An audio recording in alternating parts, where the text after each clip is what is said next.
Tapi ketika ibu ngatain saya, wanita tidak baik, janda berkali-kali, saya sedih sebagai perempuan. Saya juga kepengen loh menikah sekali sebelumnya.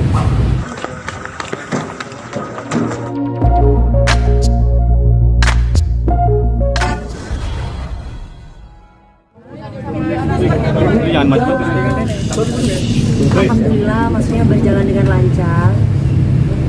Pertama awalnya ya, dan ya intinya kan semuanya harus pakai bukti ya. Kita bicara itu harus pakai bukti, jangan ikut-ikutan. Jadi ya dia tidak bisa membuktikan, ya sudah. Kalau mau dilanjutkan ya berarti 4 tahun 5 tahun. Kalau maunya gimana? Dan dia ya dengan berkaca-kaca, ya minta maaf, bla bla bla dan yang lain-lain, bahwa begini begitu begini. Maksud saya tuh gimana ya? Males ya kalau kita itu kemarin bisa lantang, bisa ngatain saya gimana, tapi ketika ketemu sama saya begini. Serba repot. Nanti kalau misalkan saya tidak melaporkan, dia tantangin saya, pasalnya mana, tidak ada orang yang bisa memenjarakan saya, bla bla bla bla bla, ngatain saya gini gitu, sampai putus saya dari satu sama dibanding-bandingkan sama anak didik saya gitu. Ibaratnya aku ibunya loh, dari usia juga udah jauh beda gitu kan, dari pengalaman juga jauh berbeda, dibanding-bandingkan, dibikin adu domba gitu kan nggak baik. Ayo saya tunggu di polisi gini. Ya, akhirnya saya ketemu sama beliaunya, nanti udah ketemu sama beliaunya, dia minta maaf, ngefans, dan ini udah yang kesekian kali terjadi di saya lagi. Jadi repot kalau nggak dipenjarain, nanti malah keenakan. Kalau misalkan dipenjarain nanti orang bilang saya nggak punya hati. Tapi setiap hari kalau misalkan teman-teman punya TikTok, saya kan nggak follow dia, dikit-dikit masuk aja ke beranda, masuk lagi. Saya tuh sampai akhirnya saya blok gitu biar nggak masuk terus gitu. Tapi saya blok orang-orang lain yang bela saya juga banyak, masuklah bicara tentang dia. Jadi aduh kayaknya memang harus dipanggil. Berarti yang ini itu alasannya saya tidak boleh berbicara KDRT. Alasannya karena dia pernah mengalami KDRT dan dia masih mempertahankan rumah tangganya. Saya bilang, saya pernah mengalami KDRT dan saya tidak. Tapi saya tidak mau ikut campur urusan orang.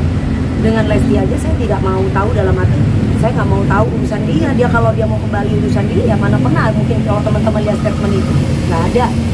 Tapi kalau saya, kan saya selalu bilang kalau saya tuh menceritakan saya gitu. Saya yang nggak mau bertahan. Jadi saya akhirnya mengedukasi bahwa KDRT itu tidak diperbolehkan dalam rumah tangga. Mungkin sekarang, jadi kalau dibilang KDRT itu pribadi, salah. KDRT itu masalah kita bersama. Awalnya jangan ini pribadi, diam-diam, tiba-tiba ketahuan entah suaminya meninggal, entah istrinya yang meninggal, entah anaknya, dan itu banyak terjadi dalam kehidupan kita. Akhirnya mau nggak mau saya edukasi seperti itu. Jadi saya punya hak untuk berbicara tentang KDRT. Kenapa kamu harus marah sama saya? Itu yang menjadi pertanyaan saya. Mamit. Nah, saya bilang, ibu bilang saya mandul dari mana? Ya akhirnya ya karena saya nggak punya anak. Terus saya bilang, ibu kalau saya nggak punya anak, alhamdulillah dong. Kalau saya punya anak, bayangin 3 suami, anaknya beda semua, anak sulung semua. Iya kan, kasihan papa pertama, papa kedua, papa ketiga, yang mana bingung anak saya. Alhamdulillah, Allah itu maha baik sama saya. Kenapa ya? Memang karena saya punya, ibaratnya memang memprogram untuk saya tidak punya anak dulu, supaya saya akan punya anak dengan suami yang menurut saya dalam rumah tangga itu tidak toksik. Kan saya yang tahu rumah tangga saya seperti apa. Dan dia juga bilang bahwa perempuan tidak baik karena saya menikah berkali-kali, ya kan? Jadi bukan janda terhormat. Saya bilang sama dia, saya janda terhormat dong bu. Kan saya bercerai, saya bukan selingkuh loh. Saya bercerai juga masalah KDRT. Saya bercerai juga masalah suami saya nipu saya. Jadi kalau misalkan saya bercerai 3-3-nya ini, kecuali saya selingkuh duluan atau saya KDRT, maksudnya tuh menyiksa suami saya, terus yang ketiga saya mungkin matre ngambilin duit suami saya, mungkin saya tidak pantas bilang saya janda terhormat. Saya bilang nggak ada Bu yang kepingin jadi janda. Mungkin ibu sekarang pernikahannya dijaga sama Allah sehingga belum bercerai. Tapi ketika ibu ngatain saya wanita tidak baik, janda berkali-kali, saya sedih sebagai perempuan. Saya juga kepengen loh menikah sekali seumur. Yang saya mengutarakan isi hati saya aja tadi.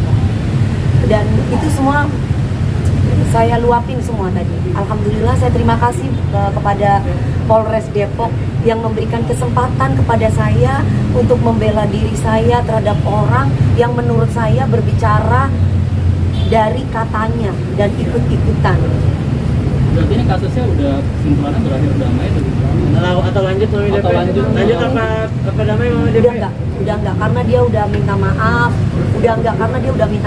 Dia suaminya pun juga, anak-anaknya pun juga semua. Saya sebagai manusia biasa ya.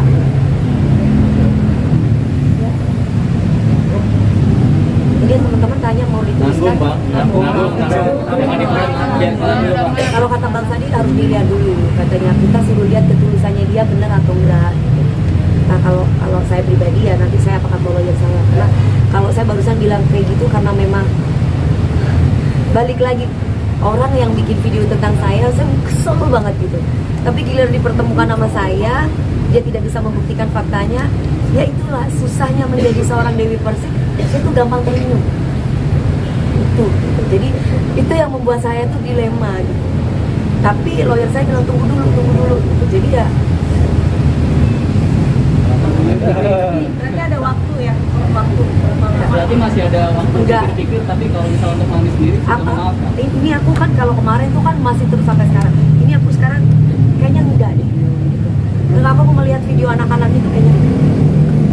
Oke. Tidak meneruskan Mami DP atau memang seperti apa Mami DP? Tidak meneruskan atau memang seperti apa Mami DP? Ini kan kalau Bang Sandi kita lihat.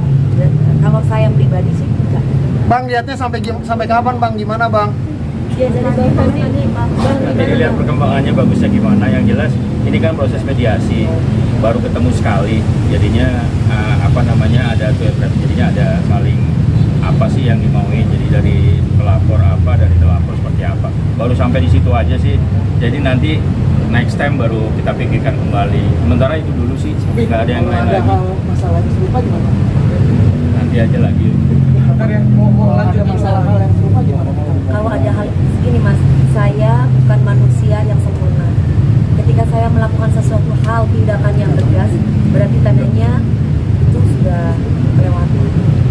Saya manusia biasa yang tidak sempurna. Ketika ada orang yang meminta maaf, saya maaf. Lagi apa maafin? Untuk kan saya mengikuti kata hati dan saya melihat niat baik seseorang. Kalau memang niat baik itu dibicarakan dengan tulus, ikhlas, kan hanya Tuhan yang maha tahu. Apakah memang dia berdrama ingin mencari sensasi atau tidak? Karena berbuat baik ya untuk diri mereka sendiri, berbuat buruk juga mereka akan menerima sendiri. Udah dulu ya teman-teman. Ada kurang waktu berapa lama? Ini masih Ini masih lanjut Bang Sandi, mediasinya Bang Sandi. Bang Sandi masih lanjut mediasinya. Satu kan tadi kita sempat berantem Mas, tapi terus kenapa? Ya kan dulu ngomong. Takutnya Dewi, tapi akhirnya dia mau main ke rumah Denny. Dia pingin tahu rumah saya. Dia kan bilang katanya rumah saya sewa, kontrak, ya kan? Saya bilang sama dia, kamu mau ke rumah saya? Saya kasih tahu rumah saya semua dalamnya rumah saya mau.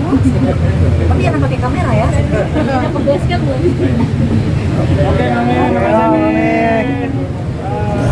Oke.